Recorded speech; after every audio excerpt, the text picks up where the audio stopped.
সুপ্রিয় চাকরি প্রত্যাশী ভাই বোনেরা, জব একাডেমিতে স্বাগতম। আজকের আমি যে বিষয়টা স্বাগতম। নিয়ে আজকের আমি ইংরেজির আরেকটি গুরুত্বপূর্ণ বিষয়, এখানেও রাইট ফর্ম বা ভার্বের যে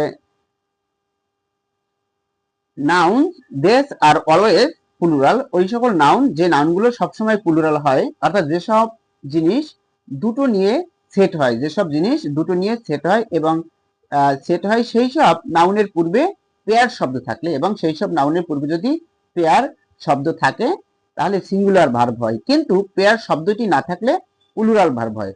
অর্থাৎ নাউন যেগুলো প্লুরাল হয়, সবসময় প্লুরাল হয়, সেসব জিনিস দুটো নিয়ে সেট হয়, এবং যেসব জিনিস দুটো নিয়ে সেট হয় সেই সব নাউনের পূর্বে পেয়ার পেয়ার শব্দ থাকলে ভার্ব সিঙ্গুলার হয়, কিন্তু পেয়ার শব্দটি না থাকলে ভার্ব প্লুরাল হয়।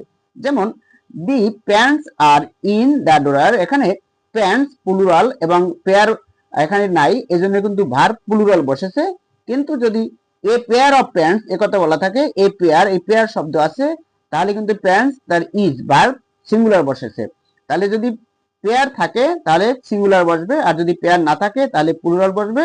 এবং কোন জিনিসে বসবে? যেই সব জিনিস দুটো নিয়ে একটা সেট হয় সেই সব নাউনের পূর্বে পেয়ার শব্দ থাকলে সিঙ্গুলার ভার্ব হবে, কিন্তু পেয়ার শব্দ না থাকলে প্লুরাল ভার্ব হবে।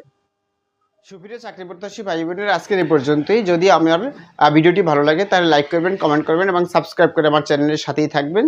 আর যদি আমার ফেসবুক পেজ থেকে আমার এই ভিডিওটি দেখে থাকেন তাহলে আমার ফেসবুক পেজটিকে ফলো করে রাখবেন। আর যদি ইউটিউব চ্যানেল থেকে দেখে থাকেন তাহলে ইউটিউব চ্যানেলটি সাবস্ক্রাইব রাখবেন, যাতে আপনারা পরবর্তীতে আরও গুরুত্বপূর্ণ ভিডিও পেতে পারেন। ইনশাল্লাহ ভালো থাকবেন সবাই। আজকের এই পর্যন্ত।